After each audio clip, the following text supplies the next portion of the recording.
Welcome to Critical Thinking Ministry for this quick food for thought. I am so glad you clicked on the video. And I guarantee today your world will be rocked. Because when I ran across my research, my world was rocked also, but in a good way. I want to start this video off with a true story about two attorney friends. One day, two friends passed the bar and they were now officially attorneys ready to practice law in the state of Georgia. They decided to open a law firm together and had to decide on the name of the firm. The one guy's last name was Lewis and the other guy's name was Smith. So when they were designing their web page, they asked one another, what should we name the firm? Lewis and Smith Law Firm or Smith and Lewis Law Firm? Well, Lewis said it didn't matter to him. Smith replied it didn't matter to him either. So the guy whose last name was Lewis gave the responsibility to the guy whose last name was Smith to design the page and get the business cards together. 2 days later, Lewis asked Smith, did he complete designing the web page and get the business card? And Smith stated, yes, he did. Lewis asked Smith to see the business cards, and the name of the law firm was officially Smith and Lewis Law Firm.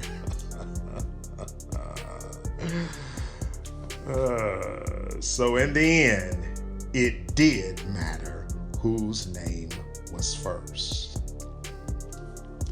When I hear people say Jesus's race doesn't matter, I say you are right. But when it's time to present him to the world, he always looks like the dominant culture.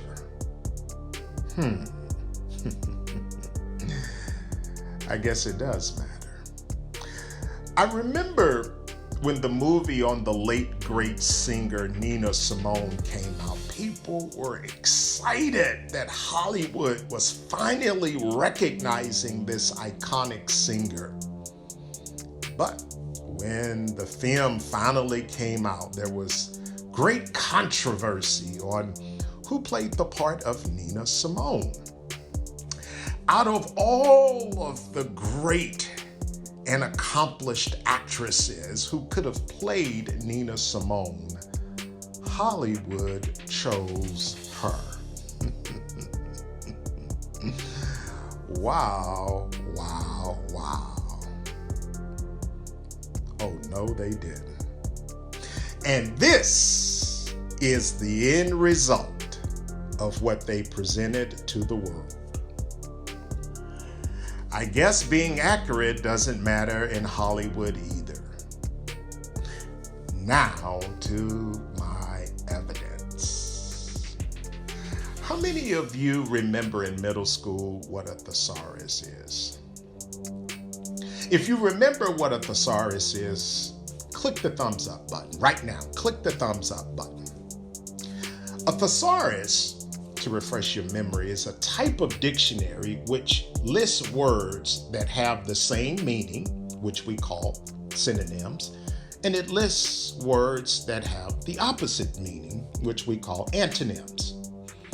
One of the oldest thesauruses used today is the Roget's thesaurus. Dr. Peter Roget, he was a physician, a medical physician, created this thesaurus in 1852, and it has been updated recently and is still considered the standard for thesauruses even today. One of the things I absolutely love about old books from the 1700s and the 1800s is their honesty even if it's somewhat offensive. You will see what I mean by this in a minute. By the way, viewer discretion is advised. I would use some language that some people find offensive. So let's check it out. The first word I want to look up in Roget's thesaurus is the word prostitute. It says of the word prostitute, a synonym is harlot, whore, we're familiar with that one, scarlet woman, unfortunate woman, fallen woman, streetwalker. Again, we are familiar with that one. Woman of the town. So if you would use one of these phrases at a certain point in history, everybody would know who you were talking about. Make sense? Let's look up another one. Let's look up another word. Let's look up the word thug. It says a synonym for thug is criminal, felon, crook, public enemy, lawbreaker, gangster. Again, you can use any of these words for thugs and it would apply. Well, one would ask the question, why would a ministry choose to use words that were somewhat shocking? Well, I wanted to use words that didn't sugarcoat the situation. Like I told you, earlier books from the 1700s and 1800s were not politically correct. They called it like they saw it. Now, I must warn you, you may want to hold on to your seat on the last word. I'm giving you a heads up on this. I promise you, it's going to rock your world. Let's see what Roget's thesaurus said the word Negro meant.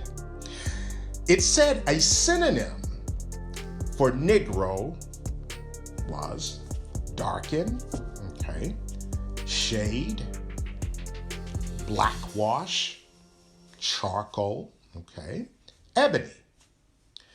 It goes on to say more synonyms for the word Negro are black, and in Jim Crow times, it says Negroes were called darky, Sambo, okay, ebony, the image of God.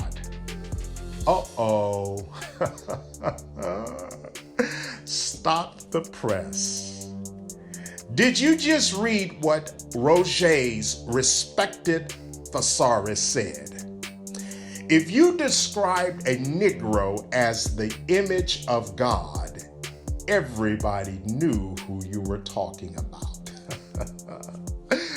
Have you fainted yet? Do you feel lightheaded?